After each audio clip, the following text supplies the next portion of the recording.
विश्लेषण में हम एक ऐसी महागाथा को डिकोड करने जा रहे हैं जिसने हमारे इतिहास, दर्शन और संस्कृति की बहुत गहरी नींव रखी है। हम बात कर रहे हैं अहंकार, लालच, प्रतिशोध और धर्म की उस सबसे बड़ी लड़ाई की जिसे दुनिया महाभारत के नाम से जानती है। इस एक्सप्लेनर में हम समझेंगे कि कैसे परिवार के अंदर के छोटे-छोटे मतभेद और विवाद एक समय के बाद इतने बड़े महाविनाश में बदल गए। अब देखिए, महाभारत कोई आम युद्ध नहीं था। ये एक ऐसा भयानक टकराव था जिसने पूरे आर्यावर्त को हमेशा के लिए बदल कर रख दिया। जरा सोचिए, इसमें लाखों महान योद्धा मारे गए, अनगिनत रिश्ते हमेशा के लिए टूट गए और इतिहास की पूरी धारा ही मुड़ गई। और सच मानिए, ये कोई ऐसा संघर्ष नहीं था जो बस अचानक एक दिन में शुरू हो गया। इसकी जड़ें बहुत ही गहरी और काफी पुरानी थीं। तो यहाँ सबसे बड़ा सवाल ये उठता है कि आखिर ये महाभारत हुआ क्यों? क्या ये सिर्फ जमीन के एक टुकड़े और संपत्ति का विवाद था, या फिर बात कुछ और ही थी? इस रहस्य को सुलझाने के लिए हमें समय में थोड़ा पीछे जाना होगा और उन घटनाओं की पूरी कड़ी को समझना होगा जिन्होंने असल में इस महायुद्ध की नींव रखी। तो चलिए इस कहानी में गहराई से उतरते हैं।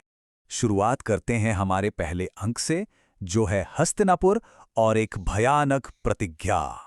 इस महागाथा की शुरुआत होती है आर्यावर्त के सबसे शक्तिशाली और अमीर राज्य हस्तिनापुर से। वहां के राजा शांतनु को गंगा नाम की एक स्त्री से गहरा प्रेम हो गया। लेकिन विवाह से पहले गंगा ने एक बहुत ही अजीब और सख्त शर्त रखी। उन्होंने कहा, तुम कभी मुझसे कोई प्रश्न नहीं पूछोगे। राजा शांतनु बिना कुछ सोचे समझे मान गए, लेकिन शादी के बाद जो हुआ वो सच में हैरान करने वाला था। गंगा ने एक एक करके अपने 7 नवजात बच्चों को नदी में बहा दिया। राजा अपने वचन के कारण बिल्कुल चुप रहे, लेकिन जब 8वें बच्चे को नदी में बहाने की बारी आई तो शांतनु से रहा नहीं गया। उन्होंने गंगा को रोक दिया और अपना वचन तोड़ दिया। नतीजा ये हुआ कि गंगा उस बच्चे को लेकर हमेशा के लिए वहां से चली गई। और जानते हैं, यही बच्चा आगे चलकर इतिहास की एक बहुत बड़ी हस्ती बना। वो 8वां बच्चा कोई और नहीं बल्कि देवव्रत था। कुछ साल बीत गए और राजा शांतनु को सत्यवती नाम की एक और स्त्री से प्रेम हो गया।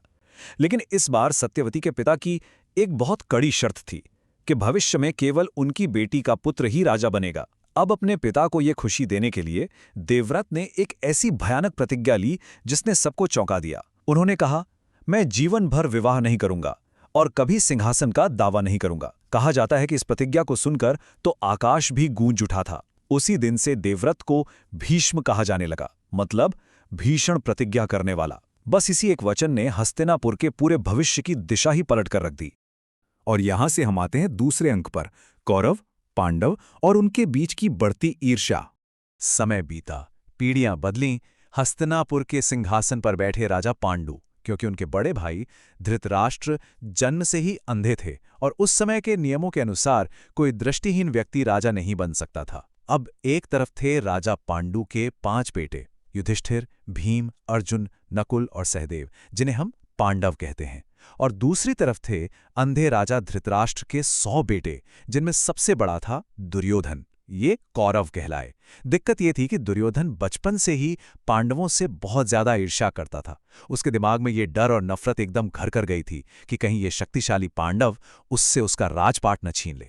दुर्योधन की ये नफरत आगे चलकर कई भयानक साजिशों में बदल गई।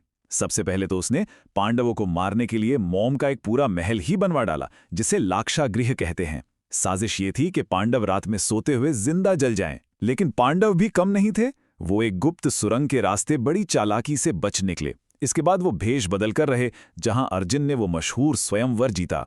हाँ, वही घूमती हुई मछली की आंख में तीर मारकर द्रौपदी का स्वयंवर जीतना। इसके बाद जब पांडवों को रहने के लिए एक बंजर और वीरान जंगल थमा दिया गया तो उन्होंने अपनी कड़ी मेहनत से उसे इंद्रप्रस्थ नाम के एक स्वर्ग जैसे खूबसूरत नगर में बदल दिया। और यहीं से शुरू होता है हमारा तीसरा अंक, शकुनी का जाल और वनवास। जब दुर्योधन ने देखा कि इंद्रप्रस्थ में पांडव इतनी तेजी से तरक्की कर रहे हैं तो वो अंदर ही अंदर जल भुन गया।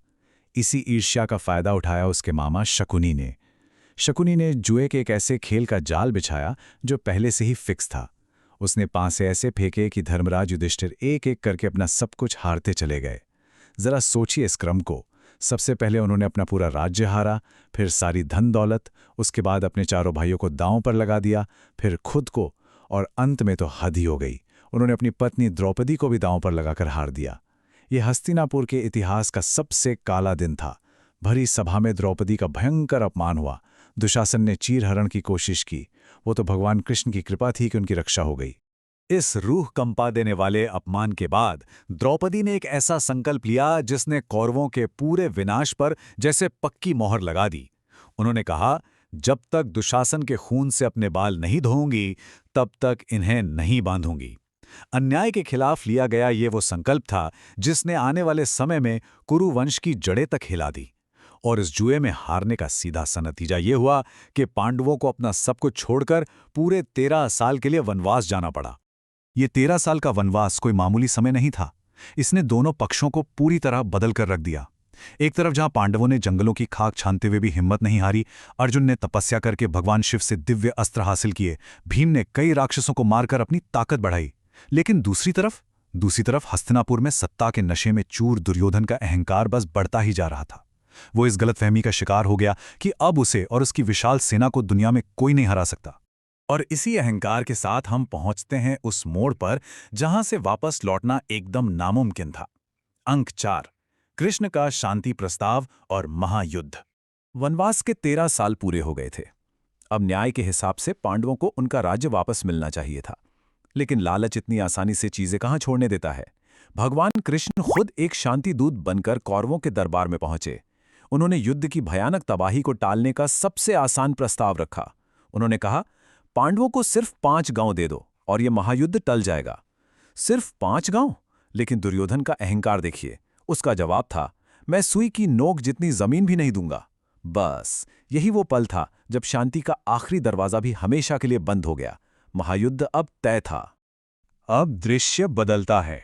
कुरुक्षेत्र का विशाल मैदान और आमने सामने खड़ी लाखों की सेना। युद्ध शुरू होने ही वाला था, लेकिन तभी अर्जुन ने सामने दुश्मन की कतार में अपने ही सगे संबंधियों को देखा। अपने दादा भीष्म, गुरु द्रोण, अपने चचेरे भाइयों को। ये देखकर अर्जुन पूरी तरह टूट गए और उन्होंने अपने हथियार डाल दिए। तब भगवान कृष्ण ने उन्हें जीवन का वो सबसे बड़ा ज्ञान दिया जिसे आज हम भगवत गीता कहते हैं। उन्होंने कहा, कर्म करो, फल की चिंता मत करो। कृष्ण ने समझाया कि ये लड़ाई किसी परिवार की नहीं बल्कि धर्म और अधर्म की है। सत्य के लिए लड़ना ही एक योद्धा का सबसे परम कर्तव्य है। इसके बाद कुरुक्षेत्र में जो हुआ वो 18 दिनों तक चला। एक अकल्पनीय विनाश था। अजय माने जाने वाले भीष्म पितामह तीरों की शैया पर गिर पड़े। महान गुरु द्रोणाचार्य मारे गए। वीर कर्ण का अंत हुआ।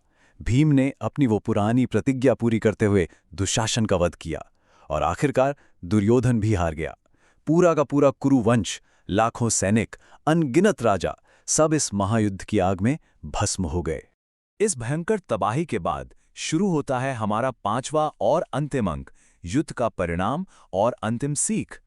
हम अक्सर सोचते हैं कि जो युद्ध जीतता है वो खुश होता है।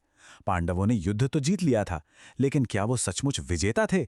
जब राजा युधिष्ठिर ने चारों तरफ मैदान में सिर्फ लाशें देखीं, अपने ही लोगों के मृत शरीर देखे और विधवाओं के रोने की आवाजें सुनी, तो उन्हें एक बहुत कड़वी सच्चाई का एहसास हुआ।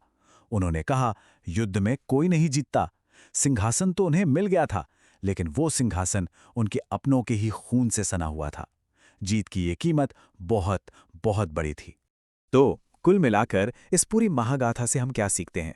यही कि अहंकार और लालच इंसान को इतना अंधा कर देते हैं कि उसे सही और गलत का फर्क ही नहीं दिखता। लेकिन यह भी उतना ही सच है कि अंत में जीत हमेशा सत्य और धर्म की ही होती है। महाभारत हमें साफ साफ दिखाता है कि जब परिवार के अंदर नफरत और ईर्ष्या पनपती है तो वो पूरे वंश को निगल जाती है। अब जरा सोचिए, क्या आज के आधुनिक समय में भी हम अपने आसपास ऐसे छोटे छोटे महाभारत नहीं देखते, जहां लालच और अहंकार इंसानी रिश्तों को पूरी तरह खोखला कर रहे हैं? ये एक ऐसा सवाल है जिस पर हम सबको विचार करना चाहिए। इसी विचार के साथ हमारा आज का ये विश्लेषण यहीं समाप्त होता है। इस सफर में अंत तक साथ बने रहने के लिए आपका बहुत बहुत धन्यवाद।